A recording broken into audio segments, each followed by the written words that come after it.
Israel దేశ చరిత్ర విన్న ఎవరికైనా సరే, ఇది మన కంటికి కనిపించే దానికంటే, మన ఆలోచన శక్తికి మించిన ఏదో శక్తి వారిని నడిపిస్తుంది అని అనిపిస్తుంది. ఎందుకంటే, ఇజ్రాయెల్ 97 లక్షల జనాభా కలిగిన దేశం. మన ఇండియాలో ఒక రాష్ట్రమంతా కూడా ఉండదు ఈ దేశం.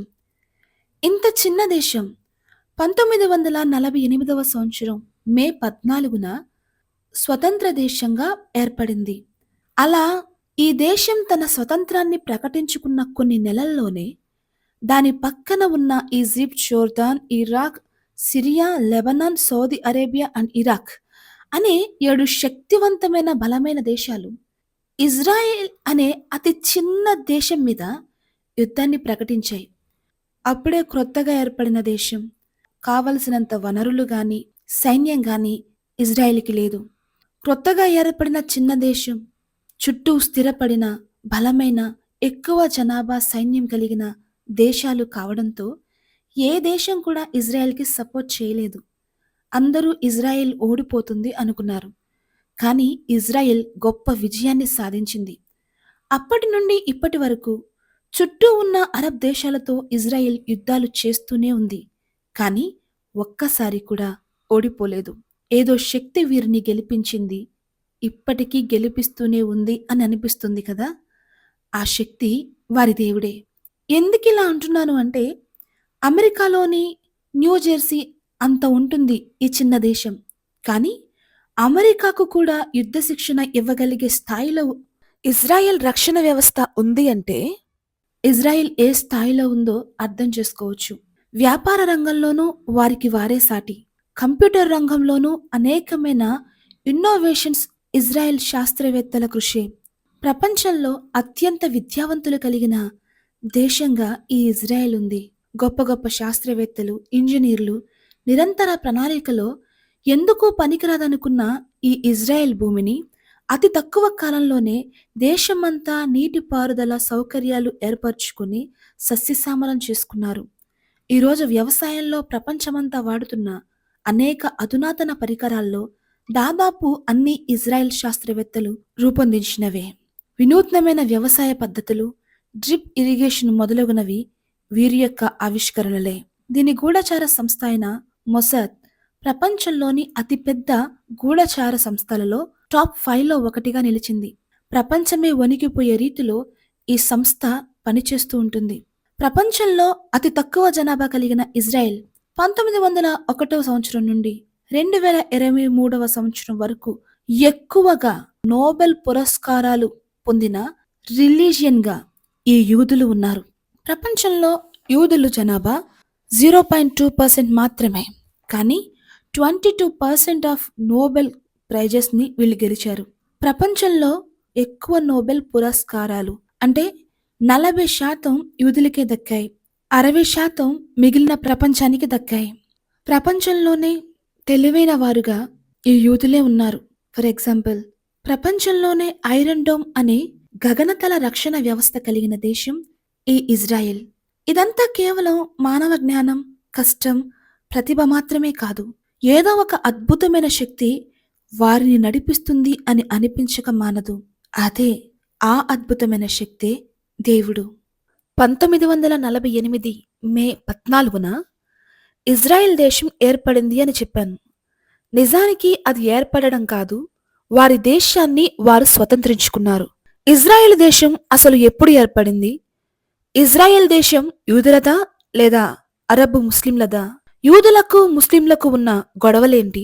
ఇజ్రాయెల్తో పాలస్తీనా, గాజా చుట్టూ ఉన్న ముస్లిం దేశాలు ఎందుకు యుద్ధం చేస్తూనే ఉన్నాయి? 1948వ సంవత్సరం నుండి ఇజ్రాయలీలు ఒక్క యుద్ధంలో కూడా ఓడిపోలేదు అని చెప్పాము.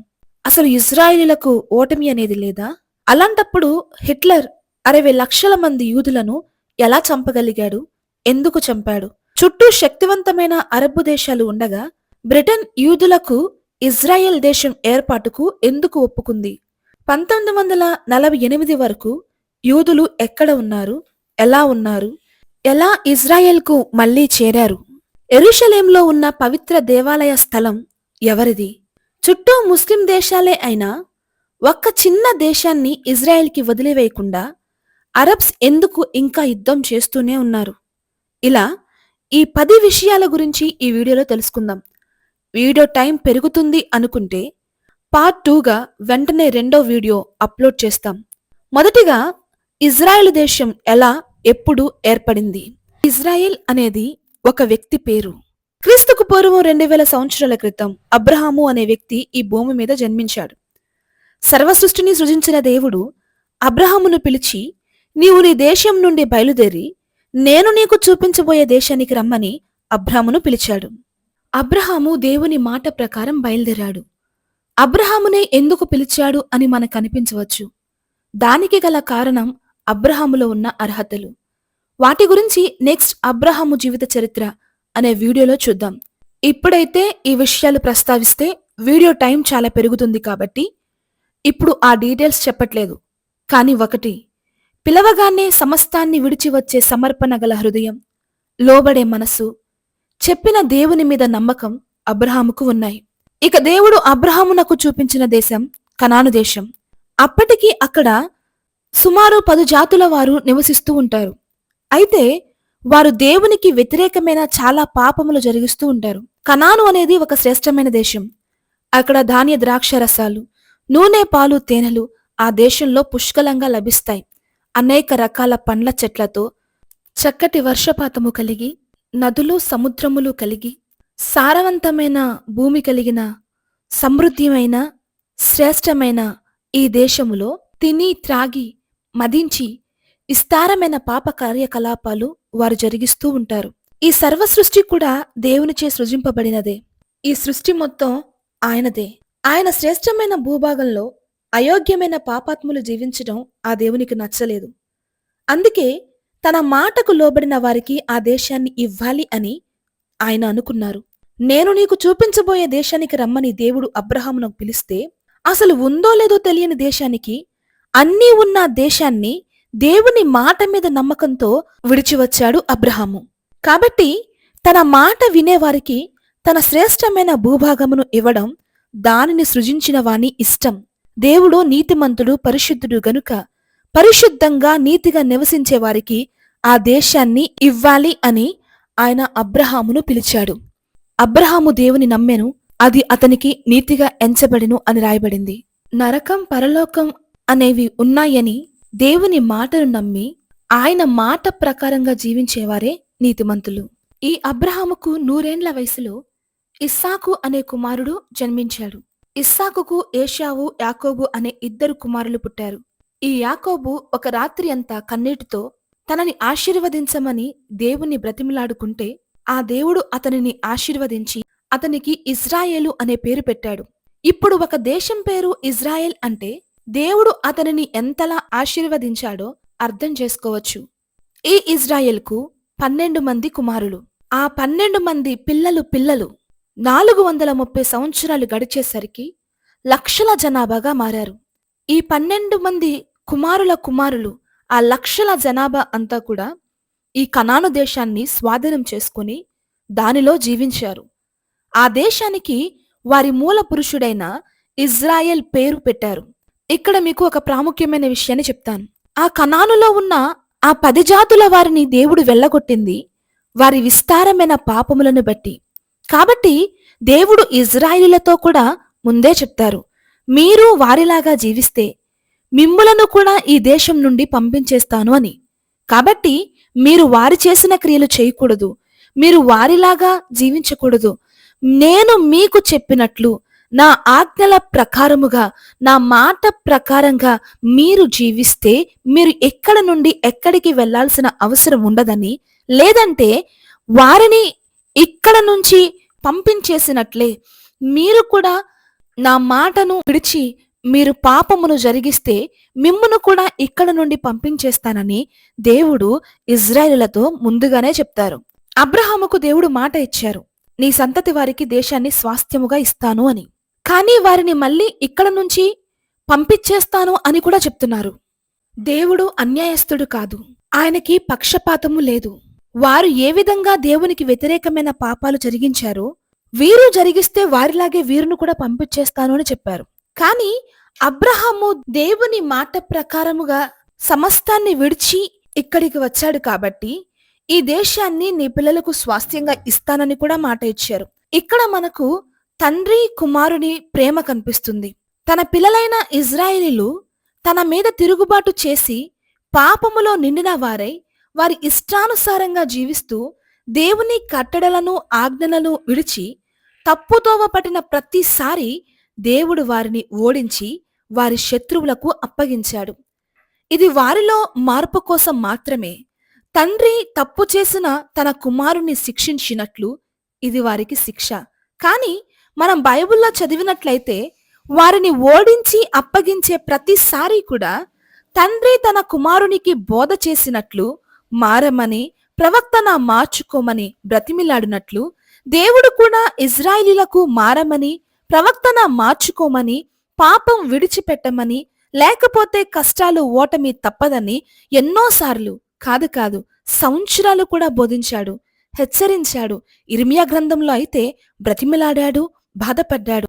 అయినా వారిలో మార్పు లేదు కాబట్టి వారిని కఠినంగా శిక్షించాడు. కానీ వారు ఆయన పిల్లలు కాబట్టి ఆ శిక్షలో కూడా వారికి తోడుగానే ఉన్నాడు.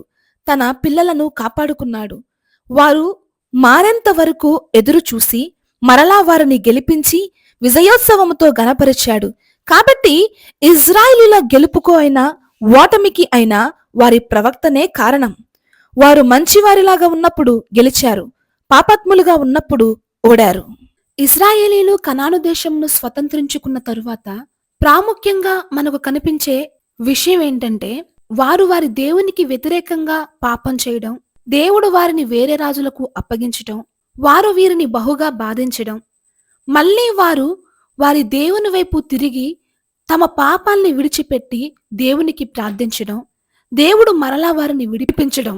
బబులోను రాజైన నెబుకద్నెజర్ వీరిని జయించేంత వరకు ఇదే ఇజ్రాయేలీల యొక్క వైఖరి. అయితే అప్పటి వరకు ఇజ్రాయేలీలు తమ దేశంలోనే ఉన్నారు. కానీ బబులోను రాజైన నెబుకద్నెజర్ సమయానికి ఇజ్రాయేలీలు పాపములు మితిమీరిపోయి తమ దేవుణ్ణి విడిచి అన్య దేవుళ్లను పూజిస్తూ విగ్రహాలను తయారు చేసుకొని విగ్రహారాధన జరిగిస్తూ దేవునికి బహుకోపాన్ని పుట్టించడం వలన దేవుడు వారిని వారి దేశం నుండి బబులోనుకు బందీలుగా పంపించి వేశాడు. ఇజ్రాయేలు రాజైన రెహబాము పాలనలో ఇజ్రాయేలు దేశం ఆంధ్ర తెలంగాణ విడిపోయినట్లు 2 దేశాలుగా విడిపోయింది. ఇజ్రాయేల్ 10 మంది పిల్లల పిల్లలు ఇజ్రాయేల్ దేశంగా, ఇజ్రాయేల్ 4వ కుమారుడు 12వ కుమారుడు పిల్లల పిల్లలు యూదా దేశంగా విడిపోయాయి.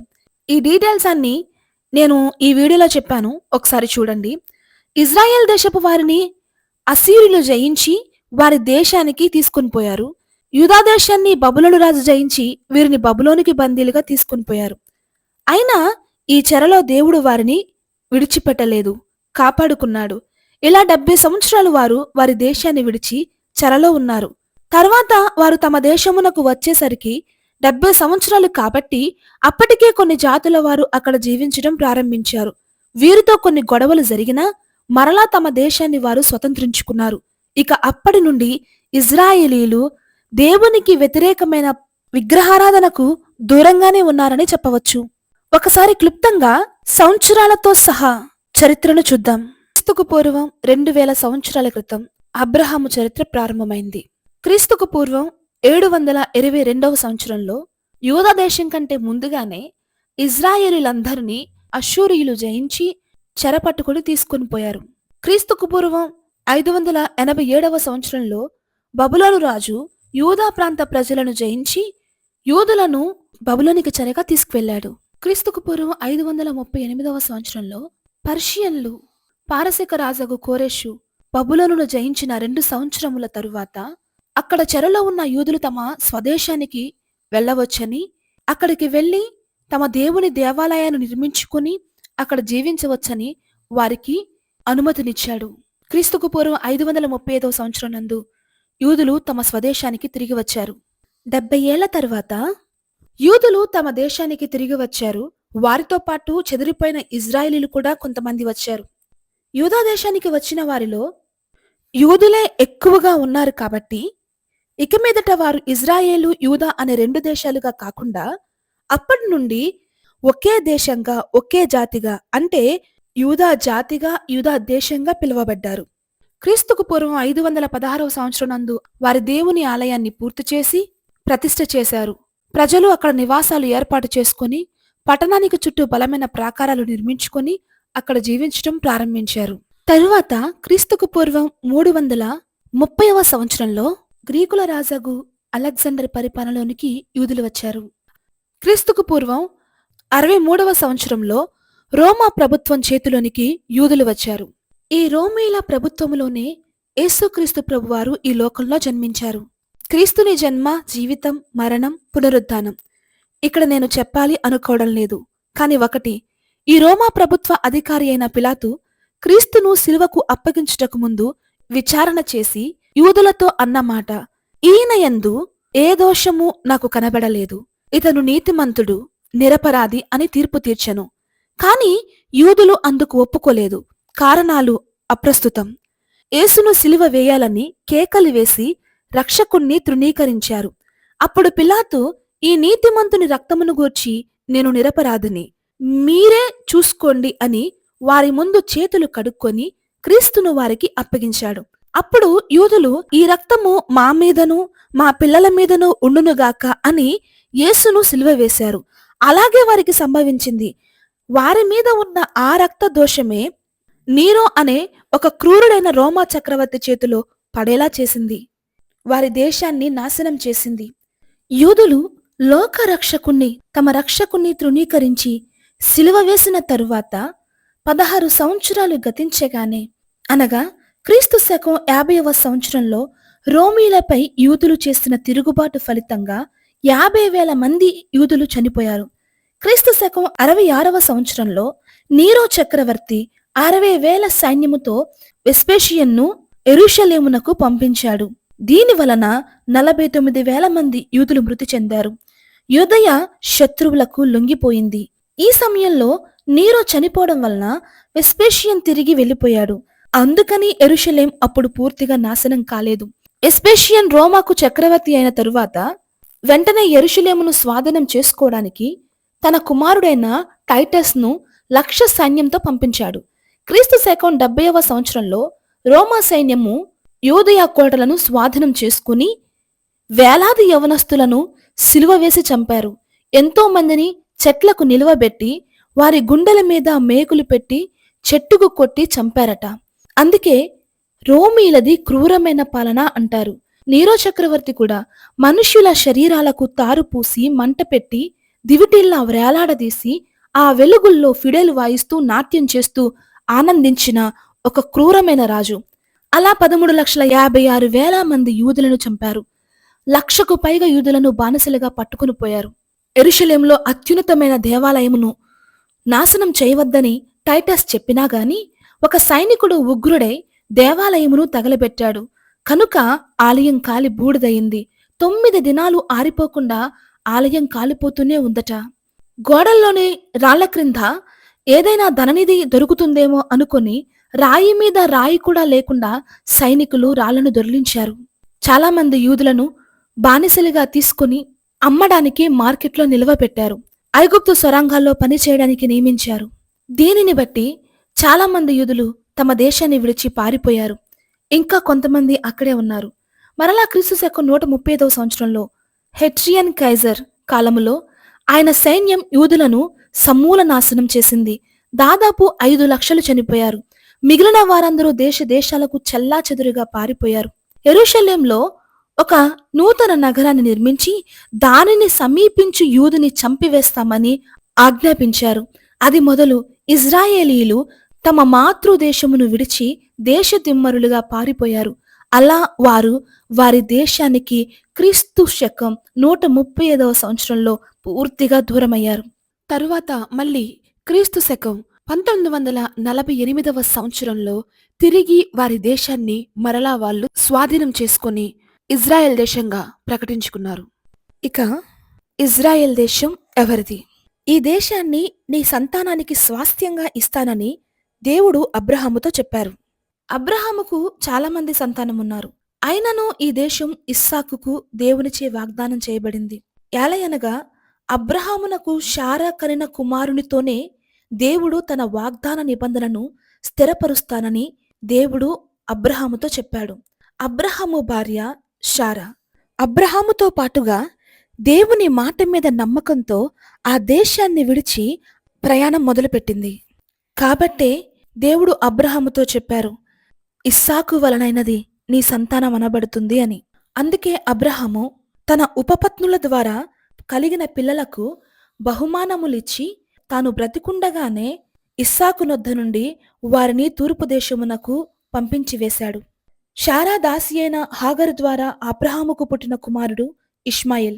ఇతను ఇస్లామీయుల మూల పురుషుడు. ఇతను ఇస్సాకు కంటే ముందుగా పుట్టినా దేవునిచే వాగ్దానం చేయబడిన వాగ్దాన పుత్రుడు కాడు గనుక వాగ్దాన దేశం తాను స్వతంత్రించుకోలేదు. ఇస్సాకు పుట్టిన తరువాత శారా హాగరును ఇష్మాయేలును అక్కడి నుండి పంపించి వేయమని అబ్రహాముతో చెప్తుంది. ఈ మాట అబ్రహాముకు బాధ కలిగించినా దేవుడు ఇస్సాకు వలనైనది నీ సంతానం, ఈ దేశము శారా నీకు కనిన కుమారునికి ఇచ్చి నా నిబంధన స్థిరపరుస్తాను అని చెప్పి, ఇష్మాయేలు కూడా నీ కుమారుడే కనుక అతనిని నేను ఆశీర్వదిస్తాను, అతనిని గొప్ప జనాంగంగా చేస్తాను, అతనిలో నుండి రాజులు వస్తారని అబ్రహాముతో చెప్పారు. కనుక అబ్రహాము హాగరును ఇష్మాయేలును అక్కడి నుండి పంపించి వేశాడు. దేవుడు చెప్పినట్టే ఇస్మాయేలు సంతానం అరేబియాలో వ్యాపించి ఉన్నారు.